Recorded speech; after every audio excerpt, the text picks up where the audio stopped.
Kamusta po kayo? Bago po ang lahat, first things first.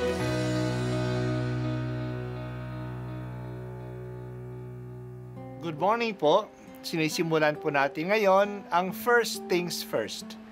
At dito po, tinatalakay natin sa unang bahagi ng umaga natin ay ang first readings na binabasa po sa banal na misa.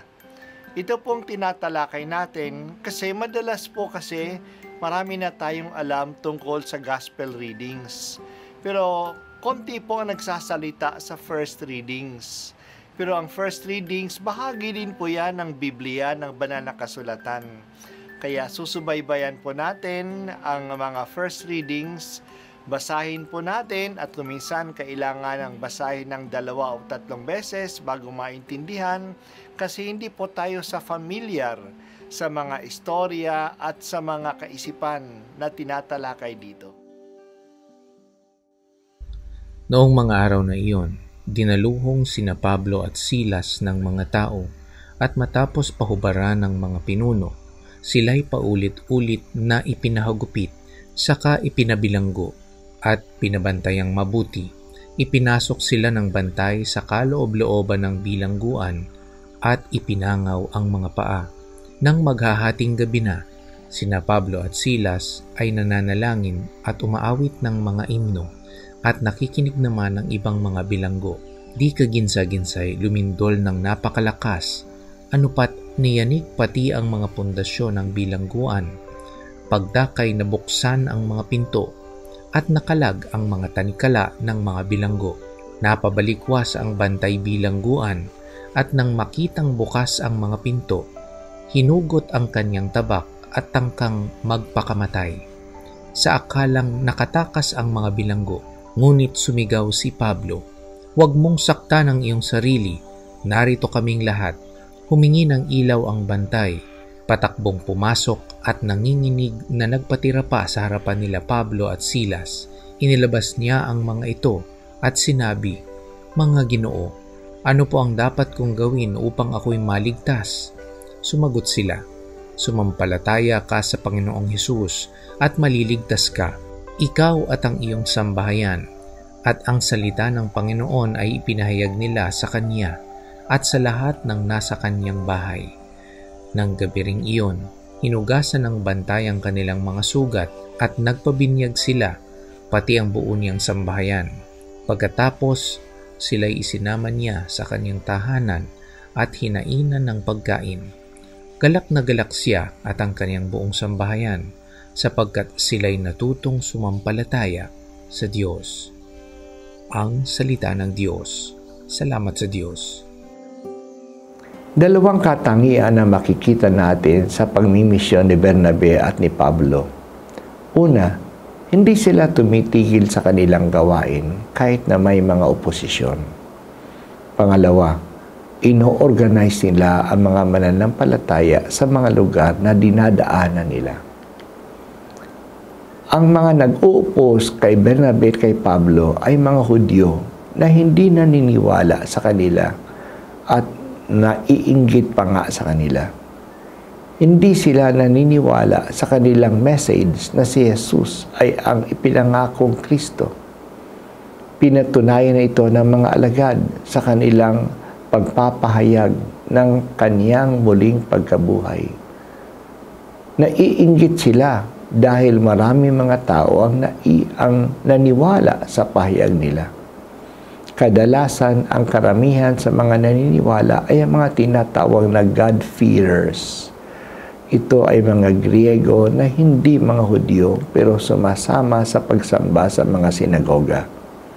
Hanga sila sa katuruan ng mga Hudyo pero hindi pa sila handang magpatuli at sumunod sa mga rituals ng mga Hudyo. Naiinggit ang mga kaaway na dumadami na ang tumatanggap sa mga apostol. Kaya iniintriga nila ang dalawa at sinusulsulan ang mga tao laban sa kanila. Hindi ba ganito rin ang nangyari kay Jesus? Sinulsulan ng mga leaders ng mga Hudyo ang madla na sumigaw na ipako si Jesus sa krus.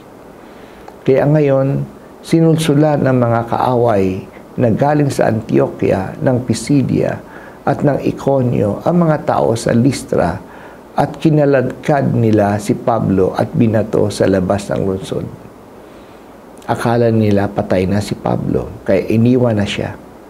Pero tumayo uli si Pablo at kasama ni Bernabe, patuloy nilang binalikan ang mga lungsod na napuntahan nila.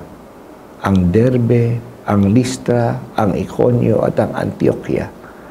Nag-identify sila ng mga leaders doon.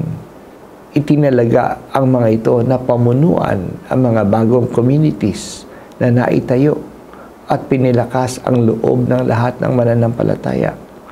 Tsaka sila bumalik sa community na nagpadala sa kanila, ang community ng Antioquia ng Syria. Doon nagbigay sila ng ulat sa mga naganap at sa paglago ng pananampalataya sa mga lugar na pinuntahan nila. They reported to the community that sent them. Hindi lang sapat na matanggap ng mga individual si Jesus. Kailangan na sila ay mamuhay bilang Kristiyanong kasama ng iba. Kaya kailangan sila ay mabibilang sa isang Christian community. Ito ang dahilan bakit hindi lang nagpahayag ang mga apostol at gumawa ng mga himala. Sila ay nag-organize din ng mga Christian communities. Hindi makakaroon ng community na walang leaders.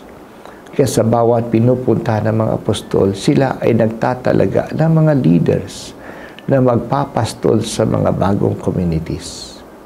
So belonging to a Christian community is important. Para sa marami sa atin, ang ating community na kinabibilangan ay ang parokya. May iba na may maliit pang community na kinabibilangan. Yan ay ang BECs, ang Kriska o Munting Sambayan ng Kristiyano. At may mga specialized groups pa na kinabibilangan tulad ng Knights of Columbus, Legion of Mary, charismatic groups, Couples for Christ, El Shaddai, at marami pang iba. Kailangan natin ng community na siya ang magsusustain sa ating buhay Kristiyano at kung saan na isa sa buhay natin ang utos na magmahalan kayo. Ano ba ang Christian community na nagsusustain sa aking buhay Kristiyano? Salamat o Diyos sa community ito. Talagang kailangan namin ng iba upang manatiling malakas ang aming pananampalataya at lumago ito.